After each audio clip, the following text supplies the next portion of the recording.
서울의 중경이업에 취업하게 된 최정민. 지방대를 졸업하고 군 복무도 마친 26살 청년이다. 키 186의 체중 수력, 꾸준한 운동으로 다져진 몸에 단정한 외모까지 겸비한 그는 흔히 말하는 호감형 남자다. 회사 근처에서 하숙을 하게 되었는데 그 하숙집은 방이 2개뿐인 작은 집이었다. 정민이 들어오면서 이제 이 집에는 2명이 함께 살게 되었다. 다른 하숙생은 없었고 주인집 아주머니와 정민이 단둘이었다. 아주머니는 올해 39, 결혼은 하지 않은 듯했고 혼자 조용히 살고 있는 노처녀였다. 말수가 적고 딱 정해진 규칙대로 사는 사람이었다. 아침 식사는 7시, 점심은 회사에서 해결, 저녁은 6시부터 9시 사이. 정민이 처음 그 집에 들어갔을 때도 아주머니는 그저 밥은 시간 맞춰 차려져요. 늦으면 알아서 데워 드세요 하고 말했을 뿐이다. 처음엔 어색했다. 말도 없고 표정도 굳어 있어서 조금 무섭게 느껴질 정도였다. 하지만 며칠 후 정민이 무심코 된장찌개 맛있네요. 어머니 스타일 같아요 라고 말했을 때 아주머니는 툭 던지듯 말했다. 난 어머니 아니에요. 그 말에 정민은 밥 숟가락을 들고 멈칫했지만 왠지 모르게 웃음이 났다. 그 뒤로도 아주머니와 정민은 가끔 마주쳤지만 여전히 서로에게 서툴렀다. 그러던 어느 날 야근 후 늦게 돌아온 정민이 허겁지겁 현관을 열고 들어섰다. 불 꺼진 줄 알았던 주방엔 불이 켜져 있었고 아주머니는 설거지를 하고 있었다. 저녁 먹었어요? 아주머니가 등을 보인 채 말했다. 아니요, 아직요. 계란 후라이 하나 해줄까요? 그렇게 아주머니는 말없이 밥을 퍼주고 따뜻한 달걀 프라이를 올려줬다. 그날 이후 둘 사이는 조금씩 달라졌다. 정민은 퇴근길에 아주머니가 좋아할 것 같은 소박한 빵을 사오기도 했고 아주머니는 정민의 컵을 따뜻한 물에 헹궈 말려두기도 했다. 둘은 여전히 말이 많진 않았지만 조금씩 서로를 배려하기 시작했다.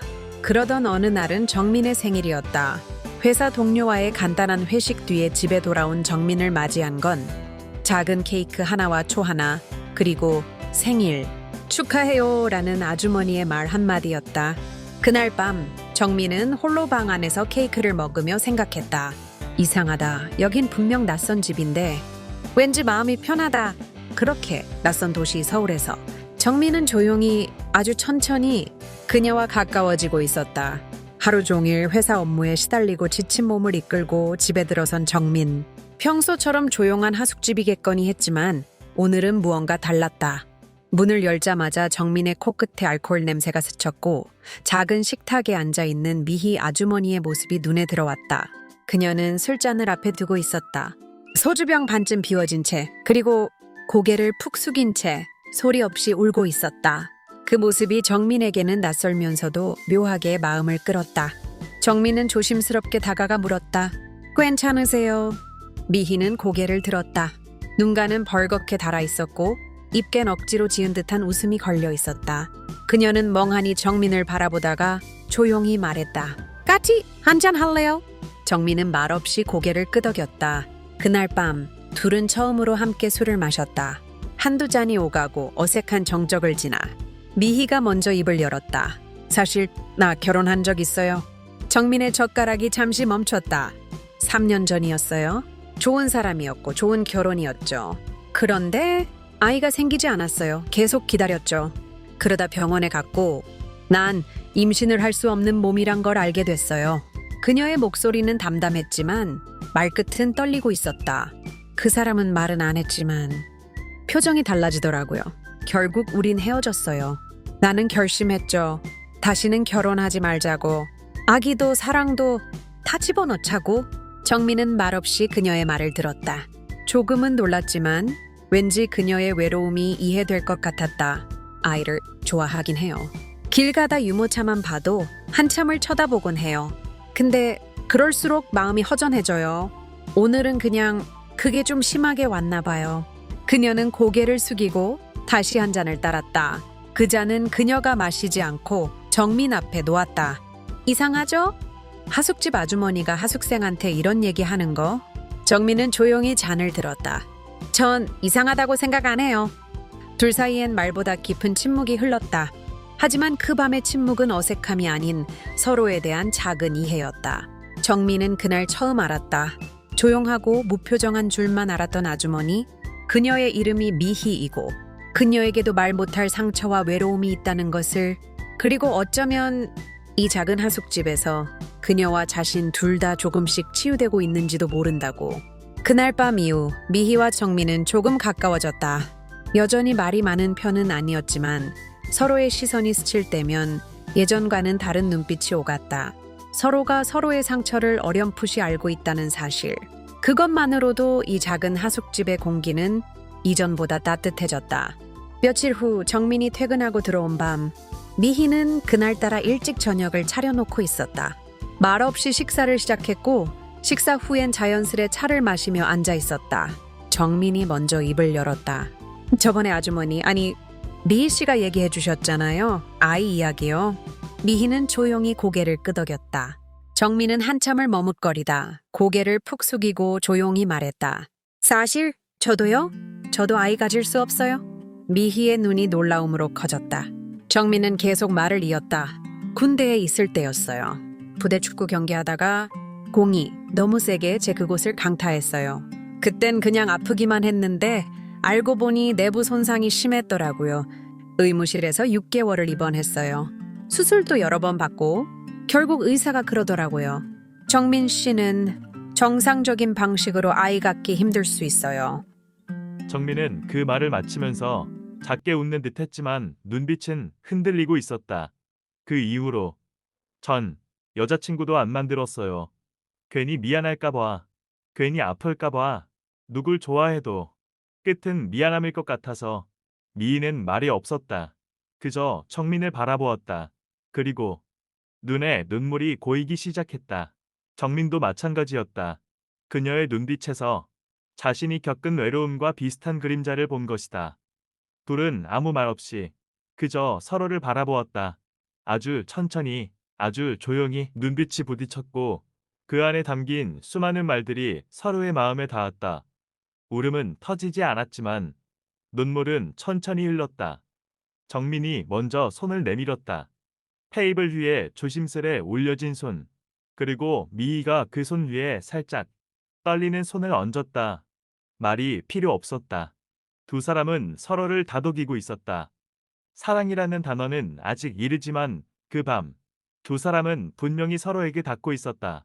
아무도 모르게, 조용히, 서로의 아픔 속으로 한 걸음 다가가고 있었다. 어느 늦은 밤, 하숙집 작은 거실엔 따뜻한 조명이 켜져 있었다. 정민과 미희는 나란히 앉아 와인잔을 기울이고 있었다. 잔잔한 재즈 음악이 흐르고 창밖엔 봄비가 조용히 떨어지고 있었다. 둘 다 말은 없었지만 분위기는 천천히 깊어지고 있었다. 미희는 오늘따라 평소보다 조금 더 부드러웠고 정민 역시 눈빛이 진지했다. 미희는 성숙한 여인이었다. 39, 인생의 굴곡을 겪었지만 그만큼 고요하고 단단했다. 169cm의 키에 풍만한 곡선미, 하지만 무엇보다 사람을 편안하게 하는 그 온화한 기운이 정민을 끌어당겼다. 정민은 근육질의 체격, 아직은 젊은 남자였지만 그 안에는 유난히 따뜻하고 깊은 면이 있었다. 둘은 그렇게 서로의 상처를 통해 조금씩 물들어가고 있었다. 정민이 조용히 손을 뻗었다. 미희의 손끝에 손끝이 닿았을 때 그녀는 미소 지으며 조용히 손을 맞잡았다. 그 순간 말로 표현할 수 없는 전류가 흐르는 듯했다. 와인잔보다 더 깊은 감정, 그리고 가슴 속에서 조용히 일어나는 떨림. 눈빛이 마주쳤다. 그 눈빛엔 말보다 많은 감정이 담겨 있었다. 서로를 위로하던 시간들이, 조용히 쌓였던 마음들이 이 순간 하나의 감정으로 터져나왔다. 우리 사귈래요. 정민이 조용히 그러나 단호하게 말했다. 미희는 그를 바라보다가 고개를 끄덕였다. 그리고 아무 말 없이 그를 껴안았다. 그 포옹은 뜨겁지도 급하지도 않았다. 하지만 그 안엔 지난 날의 외로움, 상처, 이해, 그리고 서로에게 닿고 싶은 마음이 온전히 담겨 있었다. 그렇게 두 사람은 아무도 모르게 조용히 서로의 세계에 들어섰다. 늦은 밤, 창밖에는 봄비가 내리고 있었다. 방 안은 고요했고 따뜻한 조명 아래 둘은 서로를 바라보고 있었다. 정민이 조심스럽게 그녀의 허리를 감싸 안았다. 미희는 작은 숨을 삼키며 그 품에 기대었다. 그녀의 눈동자는 떨렸지만 그 떨림 속엔 두려움이 아닌 기대가 담겨 있었다. 정민의 손이 조심스럽게 그녀의 어깨에 닿았고 그녀가 입고 있던 원피스의 끈이 부드럽게 흘러내렸다. 그 순간 방 안에 공기조차 멈춘 듯했다. 미희는 떨렸다. 그 떨림은 차가운 외로움이 아닌 오랜 시간 기다려온 따뜻한 온기였다. 정민의 숨결이 그녀의 목선에 닿았고 그녀는 눈을 감았다. 이 순간, 이 감정, 이 온기를 평생 간직하고 싶다고 생각했다. 두 사람은 말이 없었다. 말보다 더 진한 감정이 서로를 감쌌고 오랜 외로움과 그리움이 천천히 녹아내렸다. 그 밤, 그들은 서로에게 충실했다. 육체가 아닌 마음과 마음이 정말로 하나가 되던 순간이었다. 늦은 밤, 창밖에는 봄비가 내리고 있었다. 방 안은 고요했고 따뜻한 조명 아래 둘은 서로를 바라보고 있었다. 정민이 조심스럽게 그녀의 허리를 감싸 안았다. 미희는 작은 숨을 삼키며 그 품에 기대었다. 그녀의 눈동자는 떨렸지만 그 떨림 속엔 두려움이 아닌 기대가 담겨 있었다. 정민의 손이 조심스럽게 그녀의 어깨에 닿았고 그녀가 입고 있던 원피스의 끈이 부드럽게 흘러내렸다. 그 순간 방 안의 공기조차 멈춘 듯했다. 미희는 떨렸다. 그 떨림은 차가운 외로움이 아닌 오랜 시간 기다려온 따뜻한 온기였다. 정민의 숨결이 그녀의 목선에 닿았고 그녀는 눈을 감았다. 이 순간, 이 감정, 이 온기를 평생 간직하고 싶다고 생각했다. 두 사람은 말이 없었다. 말보다 더 진한 감정이 서로를 감쌌고 오랜 외로움과 그리움이 천천히 녹아내렸다. 그 밤, 그들은 서로에게 충실했다. 육체와 마음이 정말로 하나가 되던 순간이었다. 둘의 사랑은 진심으로 뜨거웠으며 그녀의 몸과 하나가 되는 그 순간 그들은 모든 것이 눈 녹듯 하나의 상태로 흐르고 있었다. 둘의 사랑은 새벽까지 계속되었고 둘은 깊은 숙면에 빠져들었다. 둘의 사랑은 계속되었고 몇 주 후 어느 날 조용한 아침이었다. 미희는 며칠 전부터 이상한 속쓰림과 메스꺼움을 느끼고 있었다. 처음엔 단순한 위험이라 생각했지만 음식은 입에 들어가지 않았고 머리도 자주 머리도 자주 어지러웠다. 결국 혼자 병원을 찾았다. 그녀의 표정을 바라보던 의사는 잠시 말이 없었다. 그리고 조심스럽게 입을 열었다. 축하드려야 할 것 같네요. 임신입니다. 그 말에 미희는 숨을 멈췄다. 이해할 수 없었다. 의사는 덧붙였다. 이건 거의 기적입니다. 이 확률은 솔직히 말해 100만 분의 1도 안 됩니다. 병원을 나서던 미희의 발걸음은 흔들렸다. 믿을 수 없는 기적 앞에서 그녀는 기쁨보다 혼란스러움이 앞섰다. 그리고 걱정이 밀려왔다. 정민에게 어떻게 말해야 할까? 그날 저녁, 미희는 조심스레 진실을 털어놓았다. 정민은 처음엔 아무 말이 없었다. 그저 눈을 동그랗게 뜬 채 그녀를 바라보다가 작게, 아주 작게 중얼거렸다. 진짜예요. 응, 병원에서. 분명히 정민은 일어나 창가로 걸어갔다. 그리고 등진 채로 말없이 한참을 서 있었다. 잠시 후 그의 입에서 조용하지만 차가운 말이 흘러나왔다. 미희 씨, 저 아기 가질 수 없다고 했잖아요.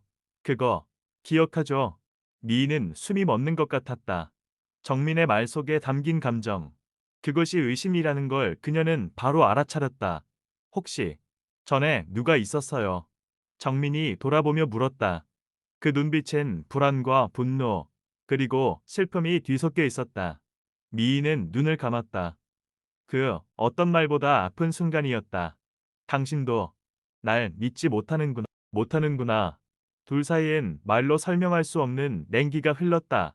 사랑이 단단해졌다고 믿었던 순간, 한 마디 말로 그 모든 것이 무너질 듯 흔들리고 있었다. 그날 밤, 정민은 거실 소파에 혼자 누웠고, 미희는 방 안에서 불을 끄지 못한 채 한숨만 쉬었다. 서로를 깊이 이해했던 두 사람. 그러나 그 믿음은 기적이라는 말 앞에서 흔들리기 시작했다. 정민은 그날 이후 며칠을 홀로 보냈다. 회사에서도 집에서도 말이 줄었고 무언가 깊은 생각에 잠겨 있었다. 정말 그녀가 그럴 리가 없는데, 근데 왜 나는 그 순간 그녀를 의심했던 걸까? 미희의 얼굴이 자꾸 떠올랐다. 눈물이 고인 눈빛, 흔들리던 목소리, 그리고 그의 차가운 말 앞에서 무너졌던 표정. 정민은 문득 자신의 말 속에 깃든 교만과 불안을 마주하게 되었다. 나는 임신이 안 될 확률이 높을 뿐이지 절대 안 된다고는. 그때도 의사가 그렇게 말했었지. 가능성은 희박하지만 0은 아닙니다. 그는 생각했다. 미희에게 일어난 이 놀라운 일이 자신에게도 일어난 것일지도 모른다는 걸. 며칠 후 정민은 꽃을 한 다발 사들고 하숙집으로 돌아왔다. 문을 열자 미희는 조용히 고개를 숙이고 식탁에 앉아 있었다. 정민은 말없이 그녀 앞에 앉아 작게 그러나 진심을 담아 말했다. 미희 씨, 우리 같이 병원 가봐요. 확실히 알아보자고요. 그리고 미안해요. 미희는 조용히 고개를 끄덕였다. 며칠 후 두 사람은 함께 산부인과를 찾았다. 의사는 정민과 미희를 차례로 검사했고 결과가 나올 때까지 긴 침묵이 흘렀다. 그리고 의사의 입에서 나온 말은 두 사람의 심장을 동시에 울렸다. 축하드립니다. 정민 씨도 미희 씨도 확률은 정말 낮았지만 기적이 일어났네요. 이건 정말 특별한 경우입니다. 두 분 찬생연분 같아요. 두 사람은 아무 말 없이 서로를 바라보았다.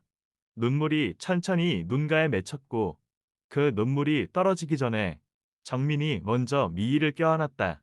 그날 그들의 사랑은 의심을 넘어선 믿음으로 다시 태어났다. 하나이는 웃는 얼굴이 엄마를 닮았고 다른 하나이는 또렷한 눈매가 아빠를 닮았다. 정민과 미희는 병원 창가에 서서 세상을 바라보는 아기들을 안고 말없이 서로를 바라보다가 행복한 웃음을 터뜨렸다. 그들은 외롭고 아픈 시간을 함께 견뎠고 기적이라는 선물을 함께 받아냈다. 그리고 이제 그 기적은 두 쌍둥이의 웃음 속에서 조용히 자라고 있었다. 그 누구도 부정할 수 없는 사랑, 그 어떤 의심도 이겨낸 믿음. 정민과 미희는 진짜 천생연분이었다. 감사합니다.